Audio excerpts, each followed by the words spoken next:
Kent Island is a small town I like to call home.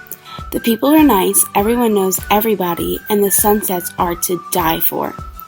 On April 10th, 2013, it was definitely the most beautiful day we had had by far. It was 96 degrees, the sun was out, and life seemed so serene.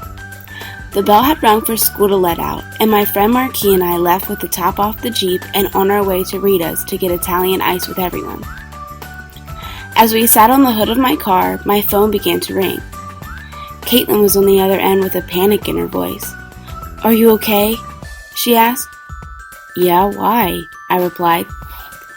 Sounding relieved, Caitlin had told me there was a horrible accident down my street.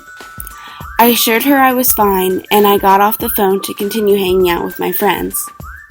Marquis and I drove with the wind rushing through the topless vehicle. The fresh air influenced us to continue our drive down Cox Neck Road. Driving down along the road, flashing red, white, and blue, brought me to a halt. We had forgotten about the accident, and so we turned ourselves around to head back home. When we pulled into the driveway, both our phones started to spaz as text messages were buzzing in. We both started to read our phones, and then the car went silent. My hands gripped the steering wheel and my knuckles went white. Marquis' hands trembled and could barely hold her phone. The two of us looked at each other and read the names of 4 boys who we had gone to school with our entire lives. In just a matter of seconds, on a beautiful spring day, the world around us had stopped to turn black. That day, 4 boys we knew dearly had died in a terrible car accident. They went head-on into another car, and the wreckage was nothing but scrap metal.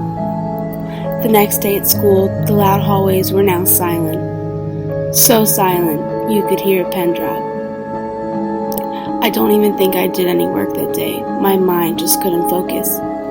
That night was even more emotional. The entire community gathered at the high school to honor the boys. Corey, Harrison, Mike, and Elsie. I clung to my best friends and watched my entire community sob as we remembered our fallen Buccaneers. Today, I now drive with extra caution. I am no longer a bystander to poor driving decisions, and I think of the boys each and every day as a reminder of how fragile life is.